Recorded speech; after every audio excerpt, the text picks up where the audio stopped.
Voy a hacer eso. Gracias.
Buenas tardes, vayan colocando nombre y grupo, por favor.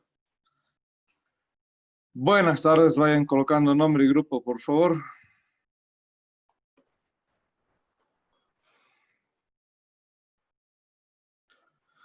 Bueno, vamos a volcar la hoja y vamos a mencionar ahora introducción a la endocrinología. Dentro de los conceptos de endocrinología, primero tendremos que entender a la característica del cuerpo humano. El cuerpo humano se regula por coordinación de sistemas.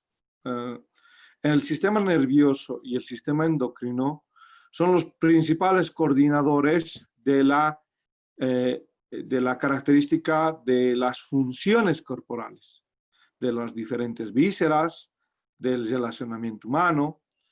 Dicha coordinación se hace en una interacción de mensajes químicos. En esa interacción de mensajes químicos nosotros vamos a hablar de los diferentes mecanismos de interacción. Por ejemplo, los neurotransmisores, liberados a través de los o las neuronas en sus terminales nerviosas, ya sea en las uniones sinápticas, de neurona a neurona o de la neurona con otra estructura celular. Entonces, actúan localmente controlando estas funciones del entorno nervioso. Muy bien, dos, tenemos las hormonas endocrinas que son producidas por glándulas especializadas en ese desarrollo, en el desarrollo del ser humano, y van a secretarse hacia la sangre. ¿Por qué digo en el desarrollo del ser humano? Porque hay muchas hormonas como la FSH y la LH que esperan una etapa del desarrollo para ser liberadas, ¿no? Como la pubertad. Bien, tenemos otras que son las hormonas neuroendocrinas, que son secretadas por las neuronas, pero ya no son liberadas a la unión en la sinapsis, son liberadas hacia la sangre y que influyen sobre las células diana en relación a las partes del cuerpo. Nosotros hablamos de este mecanismo de neuronas neuroendocrinas en la parte de la médula de la glándula suprarrenal, por ejemplo. Tenemos las hormonas parácrinas. Son aquellas células o glándulas que secretando la hormona, esta va hacia el líquido extracelular y actúa sobre el vecino, sobre la célula diana vecina, ¿no? Tenemos las autócrinas, quiere decir las características de células que conforman estructuras glandulares que secretan la hormona al líquido extracelular, y lo que van a hacer es que la flecha de rojo me indica van a actuar sobre la misma célula. Entonces, la misma célula que ha producido dicha hormona, y dicha hormona ha ido al torrente extracelular, entonces misma hormona va a ejercer efectos sobre sí misma, va a tener receptores para dichas hormonas, y a partir de ese principio básico de la secreción y la respuesta a los receptores, se tiene una acción determinada de la función celular.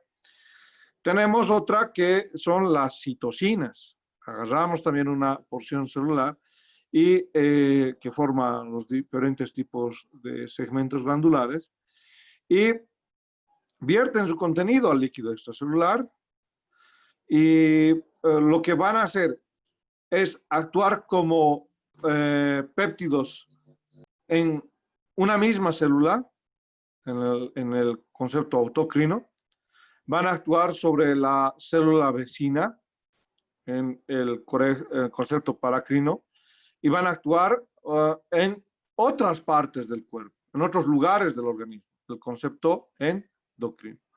Entonces, si nosotros vamos al concepto de citocinas, que son péptidos secretados al líquido extracelular, estas pueden funcionar como autócrinas, parácrinas o endócrinas. Y tener su acción celular en base a las respuestas de los receptores, ¿no? ¿Cuáles son algunos de las citocinas? Las interleucinas, ayer mencionábamos a la 1, a la interleucina 1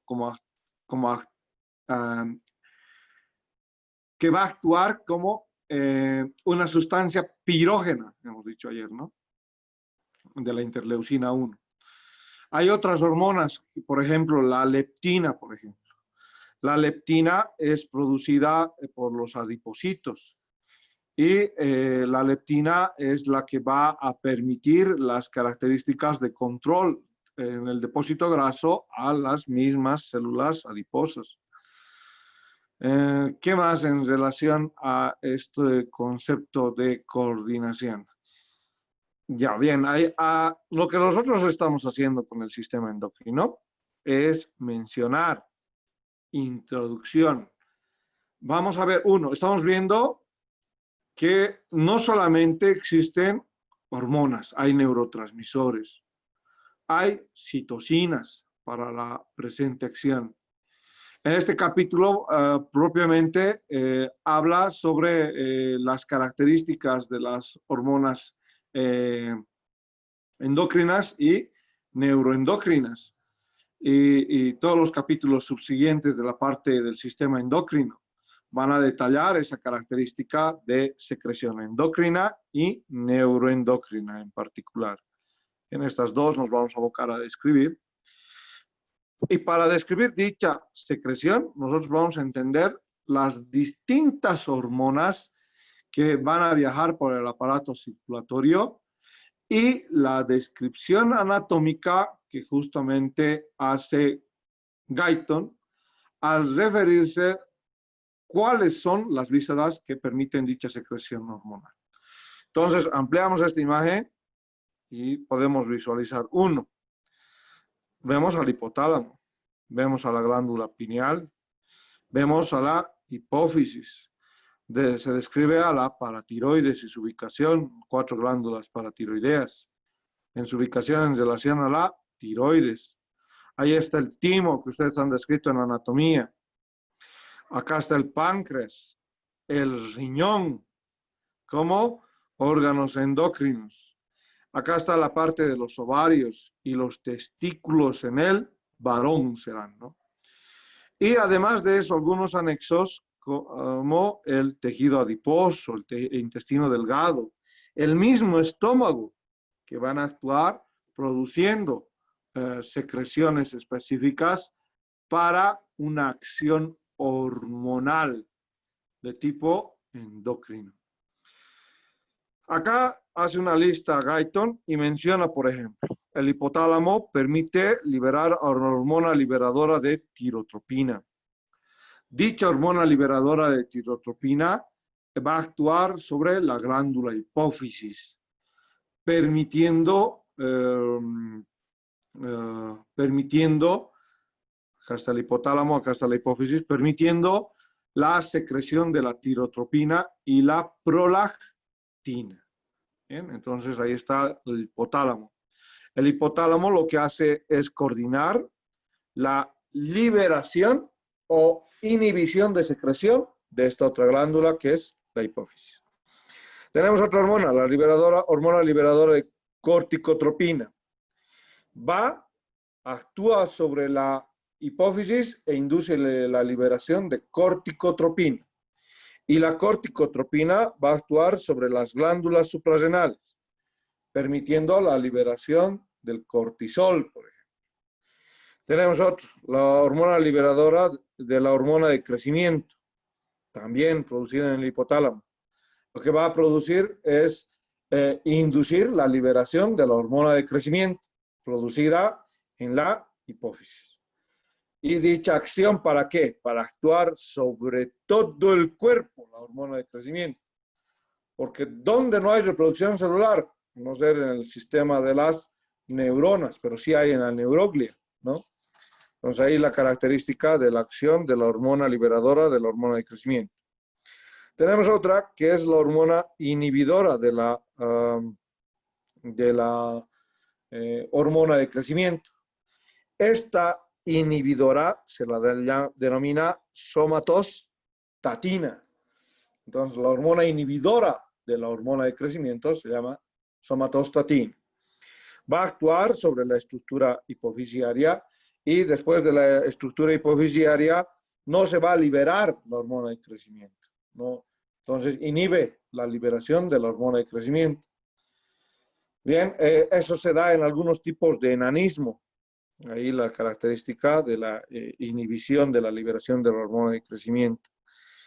De manera patológica se da en algunos tipos de enanismo. Tenemos, ahí está la hormona liberadora de las gonadotropinas. Induce a la liberación de la hormona luteinizante y la folículo estimulante producidas en la hipófisis. La FSH y la LH. Muy bien, eso hace la hormona liberadora de gonadotropinas. Tenemos el factor inhibidor de dopamina o prolactina. Entonces, cuando ya no se requiera la secreción de prolactina, entonces el hipotálamo va a inducir sobre la hipófisis el alto a la secreción de prolactina. no nos olvidemos que la prolactina va a actuar sobre las glándulas mamarias para la producción de leche. Eso es un concepto de neuroanatomía. Muy bien, acá abajo tenemos a la adenohipófisis con todas las hormonas que el hipotálamo le permite liberar, como la hormona de crecimiento, la hormona estimulante de la tiroides, ¿no? ¿Dónde actúa la hormona de crecimiento? Ya hemos dicho, sobre todo el cuerpo. ¿Dónde actúa la hormona estimulante de la tiroides? Sobre mi glándula tiroides, sobre mi glándula tiroides. ¿Y qué respuesta a esa característica? La tiroides va a liberar T3, T4, triiodotironina y la tiroxina. T3, T4, triiodotironina y la tiroxina.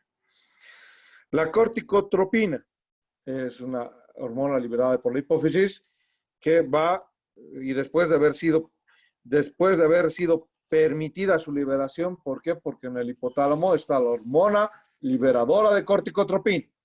Y lo que hace la adenohipófisis, una parte de la hipófisis, es liberar a dicha hormona para estimular a la glándula suprarrenal y que la glándula suprarrenal dé lugar a la liberación del cortisol, de la aldosterona, por ejemplo, ¿no? Entonces tenemos otra, la prolactina. El hipotálamo tenía solamente al inhibidor de dopamina o prolactina. Si no existe ese inhibidor, se tendrá que estar la mayor parte del tiempo liberando esto, el factor inhibidor. Porque cuando no se libera es cuando se produce la gestación. Entonces se deja de producir el factor inhibidor de prolactina, se aumenta la secreción de prolactina y eso induce la producción de leche. Hay desarrollos tumorales y patologías endocrinas que alteran la producción de este factor inhibidor y aún así la mujer no estando embarazada produce o puede llegar a producir prolactina de manera patológica y esto producir la secreción de leche, aún cuando la mujer no esté embarazada. Tan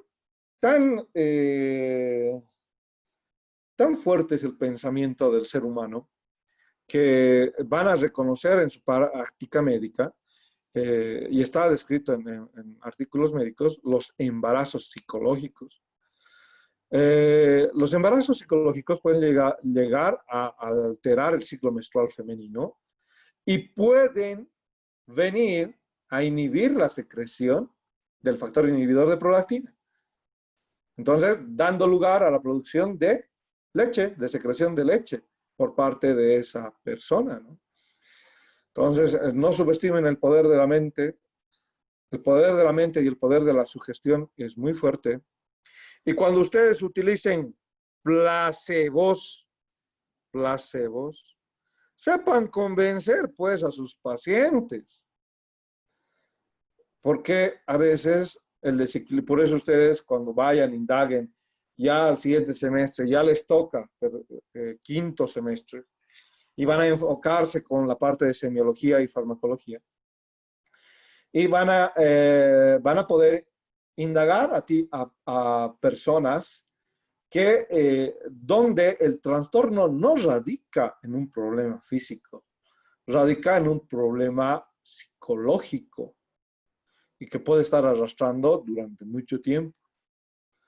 Entonces, ojo con eso, la perspicacia, ustedes también son detectives, van y preguntan en la parte de cómo aprendan semiología y los tipos de preguntas que formulen para obtener respuestas, ¿no? Entonces, ahí no se vale, pues las doctoras utilizan y a sus esposos les están haciendo confesar todo ya también. No se usa para eso la medicina. Pero ahí está, las características del uso del placebo, las características de la secreción de prolactina, retomando endocrino. Tenemos la hormona estimulante del folículo y la hormona luteinizante. La hormona estimulante del folículo, induce el crecimiento del folículo, por eso se libera antes del ciclo menstrual, y la característica del desprendimiento del endometrio. Y produce en el varón la maduración de los espermatozoides por las células de Sertoli en el testículo. Las células de Leydig serán las que van a ir a producir la testosterona, que vamos a hablar en breve en los siguientes capítulos.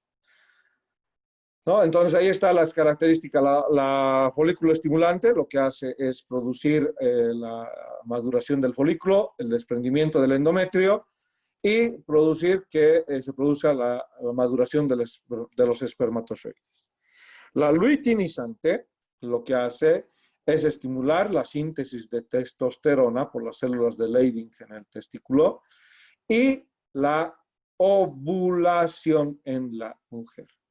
Ya vamos a ver cómo el pico de la hormona luteinizante se compensa con un pico estrogénico y estos dos son responsables de la ovulación, la ruptura del folículo de Graf y la liberación del óvulo. ¿Bien? Tenemos otras hormonas también de las cuales hablar, antes de continuar con las otras hormonas. Vamos a describir que cada una de estas hormonas están englobadas a estos conceptos. O son derivados proteicos, o son derivados esteroideos, o son derivados de aminoácidos.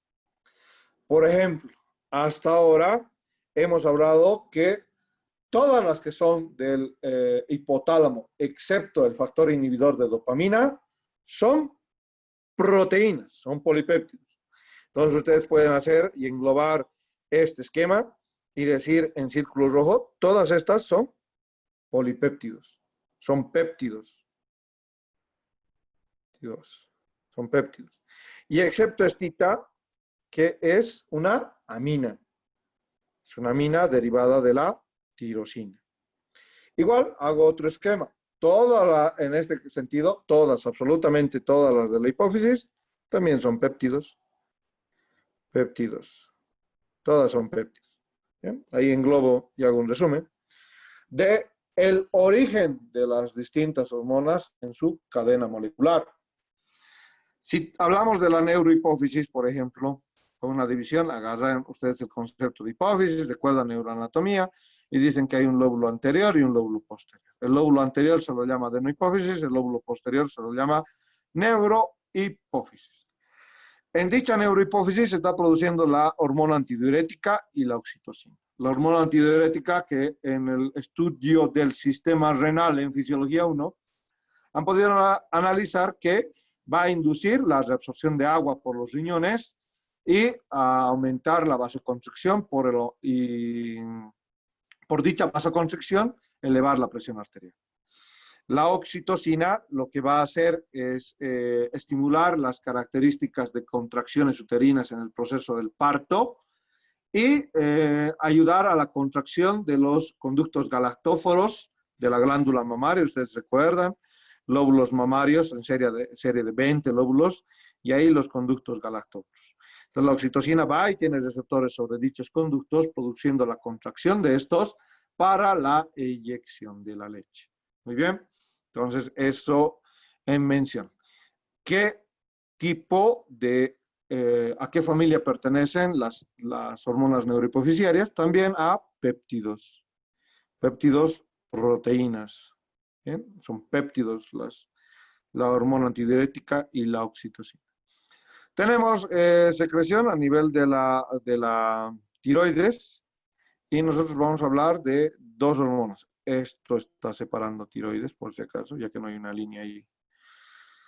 Entonces, la tiroides va a producir dos tipos de hormonas, la tiroxina y la triiodotironina, ¿no? La tiroxina que corresponde a T4 y la triiodotironina que corresponde a T3. Vamos a analizar este sistema endocrino con las patologías que afectan, ya sea a hipófisis, con los adenomas hipofisiarios, muy frecuentemente, y cómo la alteración de la liberación de la hormona de crecimiento, si es menos de los 18 años, lleva al gigantismo. Si es más de los 18 años, lleva al concepto de acromegalia. Hay mucho en relación al sistema endocrino. Patologías como la diabetes, el bocio, que llega a afectar la secreción de la glándula tiroides, ¿no? Entonces, si nosotros vamos a ese concepto patológico, es muy importante entender los parámetros fisiológicos en los cuales se maneja el cuerpo. Y así digo, T3, T4 incrementan la actividad química. Ayer nosotros en la termorregulación hablábamos justamente de la tiroxina y la triiodotironina. Hablábamos justamente de la adenohipófisis con la hormona estimulante de la tiroides. Entonces, las características de que se libere más tiroxina incrementa la reacción química de las estructuras celulares y esto aumenta el metabolismo celular, incrementando la producción de calor, ¿no? Ahí la característica de la acción. T3 y T4 lo que hacen es incrementar en casi todas las células del cuerpo las características del metabolismo metabólico. Van al corazón y un ejemplo de esa activación es que van a producir taquicardia. A mayor T3, T4, mayor actividad del corazón y eso representa taquicardia. Taquicardia, hipertensión, hipertensión, reacción vascular. Entonces es cómo tengo que manejarme en el concepto. ¿Qué me dice en este concepto para ya conocer a la T3, T4? Que es una de las aminas. Aminas. ¿Bien? Pertenece a ese grupo de las aminas.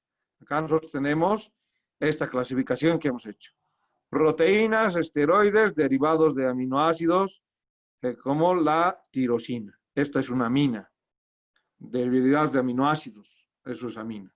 Entonces, cuando ustedes vayan o nos toque hacer la descripción de dónde viene la estructura química de cada una de estas hormonas, algunas son proteínas, polipéptidos o péptidos, como estamos hablando de la adenohipófisis y neurohipófisis, o también como del páncreas, que vamos a hablar en breve, y de la misma glándula paratiroides, ¿no? Son cadenas proteicas. Algunas hormonas son esteroides, como el cortisol, por ejemplo. Cortisol, la aldosterona, los estrógenos, la progesterona, la testosterona es un esteroide, ¿no? Que muchos utilizan ahí para aumentar los bíceps, ¿no? Y tenemos que la misma estructura que no es parte constante del cuerpo femenino, como lo es la placenta, de manera transitoria actúa como un órgano endocrino, porque va a producir también esteroides, estrógenos y progesterona. Y vamos a tener las aminas, les decía, como esto que es la tiroxina, la triiodotironina, es una amina.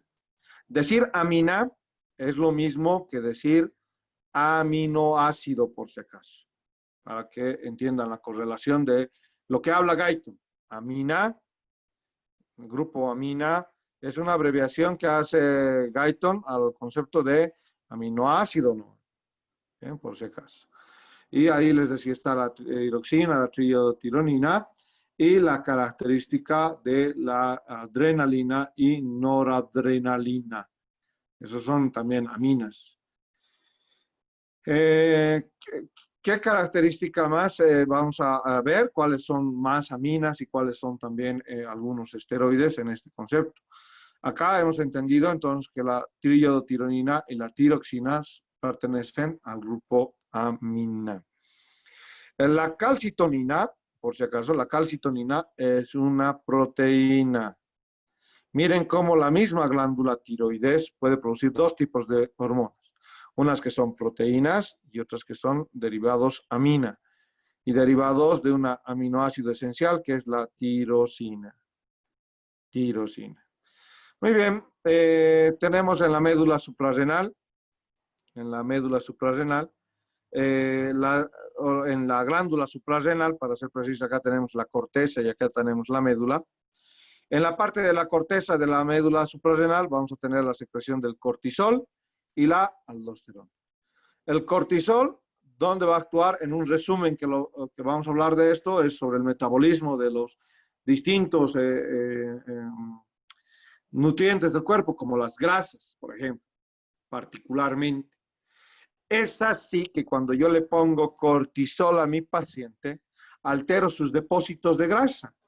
Y hay un síndrome que se llama el síndrome de Cushing, donde el individuo tiene pues cara de luna llena, obesidad centrípeda, por usar mucha prednisona y por usar mucho cortisol. ¿En qué casos usamos? Como agente antiinflamatorio, pero que no se nos pase la mano como agente antiinflamatorio. Bien, debido a estas características de reacción. La aldosterona lo que hace en renal, ustedes han visto, a incrementar la absorción de sodio, ¿no? Y mantener el equilibrio hidroelectrolítico en el cuerpo, ¿no? No se olviden que ambos, cortisol y aldosterona, son un tipo de esteroide. Dentro del concepto, estas dos son esteroides. Esteroides, ¿no? Es la estructura química. Cortisol y aldosterona, parte de la familia de los esteroides. Acá abajo tenemos de la médula suprarrenal, tenemos la adrenalina y la noradrenalina. Dicho efecto de la adrenalina es sobre la estimulación simpática. Y ustedes saben que la estimulación simpática es un gastador de energía. Acá, completando la ejemplificación que en alguna parte hace Guyton, esta parte de la médula suprarrenal es perteneciente al grupo de aminas, aminoácidos. Y hemos señalado cuántas aminas. Dos,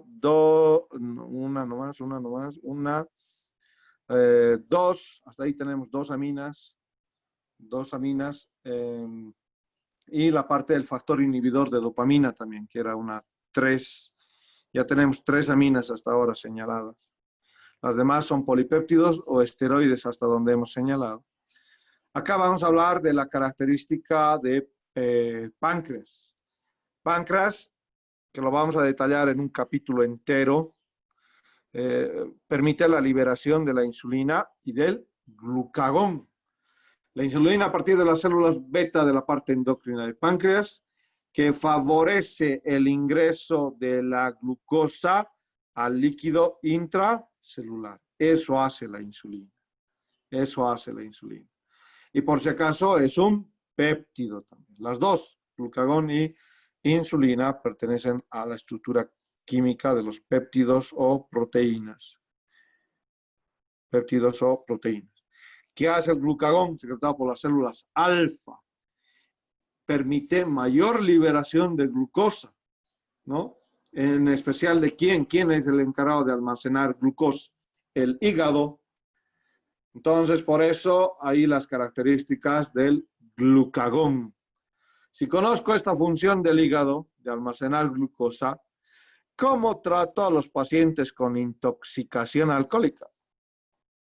Ya que han alterado el metabolismo del hígado, les doy glucosa, dextrosa al 5%, más vitamina C, más complejo B, restableciendo las funciones hepáticas, ¿no? Eso tendría que dar. De manera naturalcita, ¿qué voy a darle? Voy a dar bebidas azucaradas al que está con las molestias de la resaca, además de subsanar cualquier otra sintomatología como dolor de cabeza, por las alteraciones osmóticas que vamos a describir en los capítulos correspondientes. Bien, acá hacia abajo vamos a ver la paratiroides, que secreta la hormona paratiroidea. Controla la concentración de iones de calcio, permitiendo mayor absorción intestinal, ¿no? Y la liberación de calcio almacenado en los huesos. Contraria a esta acción de la hormona paratiroidea, está pues la acción de la calcitonina, porque la calcitonina, a diferencia de la hormona paratiroidea, lo que hace es reduce las concentraciones del calcio iónico y favorece el depósito. La calcitonina es como cuando ustedes ven ese programa de Tacaños Extremos. Y si nunca han visto Tacaños Extremos, es como una persona ahorrativa, ¿no? Entonces, así lo vamos a mencionar a la calcitonina. La calcitonina es la que ahorra, la hormona paratiroidea es la que gasta, es la dadivosa. La paratormona, esta que es la hormona paratiroidea, es la que gasta. Véngase el calcio, todo el calcio que se pueda al líquido extracelular. La porción testicular en el varón a partir de la característica de las células de Leydig. Entonces, las células de Leydig son las que van a sintetizar esta testosterona, y la testosterona va a ir a actuar como una hormona metabólica. ¿Por qué? Porque va a permitir el metabolismo en muchas células como las de músculo esquelético. Al incrementar el metabolismo en las células de músculo esquelético, es por eso que puede llegar a hipertrofiar, ¿no?, las características de músculo esquelético. Por eso muchos fisiculturistas utilizan pues la testosterona en todas sus versiones, dihidrotestosterona, ¿no? Entonces ahí están colocándose en inyectables, en suplementos vía oral, la testosterona. Es testosterona en crema para incrementar los folículos pilosos, y se colocan en la pubertad, el crecimiento del vello facial. Por lo tanto, es un esteroide esto de la testosterona. La paratiroides, he dicho, es un péptido proteína, por si acaso, igual que la de páncreas. Es una proteína, es un péptido por si acaso.